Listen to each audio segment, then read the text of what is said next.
twist. Yeah, and you know, it's, I kind of surprised myself even, because you get to that point, and you say, oh, here I can go down road A or road B, Right. and the twist seemed neat. And, So it's not autobiographical, like you said? No, but you know. No, and neither is Aubrey. My friends Yeah. called me, are you guys getting a divorce? Oh. Is there another woman in David's life? No, but the diary thing, you know. Maybe it's- that was about Sandy. It was, yeah, it was just fiction. But you know, somebody, I referred to this because it was good. Somebody had asked John Lennon if he experienced everything that he wrote about. He said, no, I couldn't possibly experience that much stuff. A lot of this stuff I have to make up. It's fictional. And it's true. I mean, you can't, you know, I mean, some people write about what happened to them, I guess. But that won't last very long. If you're cranking out 10 or 12 songs, you're going to have to make up some. But you know, you would get sometimes some fan letters and stuff. Then they tell some things that happened to them. And you read the paper, there's human interest stories all over the place if you just pay attention. Lots of sources to draw from. You were listening to the Baby I Want You album on the drive in. I said to Trisha, Diary is like their Eleanor Rigby. It's so poignant and it's haunting, and it almost makes you want to tear up if you really listen to that lyric. Makes me never want to sit under a tree ever again. There was so many great. Toward that tree anyway. That one stuck out as really different than the rest. Yeah, it is that way. And you know, that song that I had earlier, Look at Me, Yeah. the song, it's a little bit like that. Yeah, that's true. And I want to ask you guys a question. On the solo album, Dear World, do you remember that song? maybe they haven't heard it. Really? Solo. My, Do you know it? Yeah. That's one of my all-time favorite songs that he's written. I love the chorus melody in that one. Yeah, yeah. I just I love love that song. I'm not really very good at music theory. I love the way the bass line changes, but the top stays the same. Yeah. I don't know what the technical term for that It goes together nice. It's wonderful. Well, you know, I'm a strong believer in a correlation between the bass line and the vocal, because I used to play the bass and sing together, and they nurture each other. And if you've got somebody that's sensitive to that, you'll change a little bit of your melody, and you'll work in a harmony almost. It'll be, you're playing thirds between the bass and the vocal. You can do some great things that are not highly noticeable, but they're just little subtle things that make you want to go back and listen again and again. It's Dear World on 17, it is, isn't it? And maybe it's, yeah, maybe it is. Yeah. It's on Yeah, the it's Discovery. one of the solo albums. Yep. Yeah. Yeah, it's a remarkable song, I think. It's totally undiscovered. But you know, she's always after me to go push it to somebody. Who did we have in mind? I don't know. Well, you'll have to come up with I'll have to come up with somebody. I'll get on the phone. I have a question. When your kids were growing up, what did they think about your career?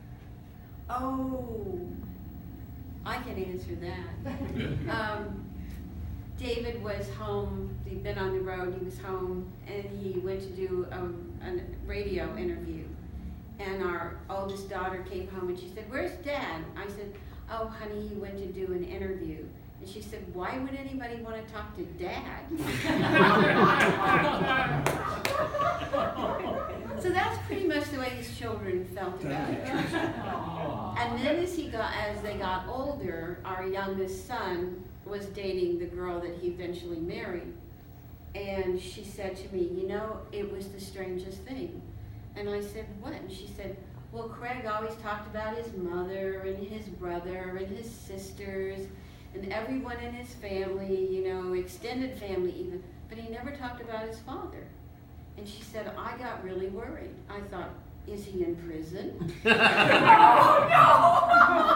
Is he a criminal? I mean, why?" And I know he's in his life, but he never talks about his father.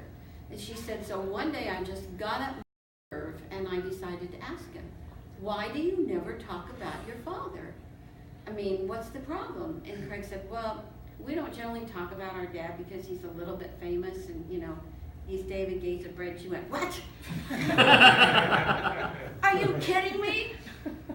you had to not tell me that until we're like practically engaged.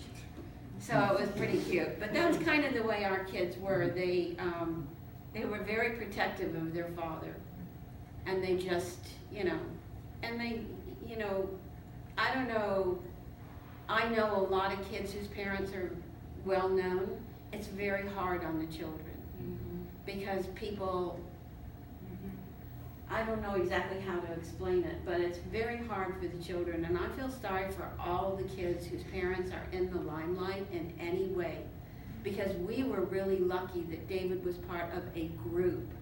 There wasn't a single spotlight like a solo artist. Plus you guys laid low too. We, for very good reasons, because we've seen so many people like Glenn Sure. Campbell's children. I mean, you name it. They're so messed up. Yeah. They are so messed up. And that was just something that we really worked hard with our kids to keep it a normal, hey, we're just, you know, it's just dad. He's dad. This is like a job. It's a job. But it Somebody wasn't said like- that. Oh, you did it. Yeah, somebody said to me one time, do you go to all of David's concerts? Yeah. And I went, do you go to work with your husband when he goes to the office? It's a job. Exactly.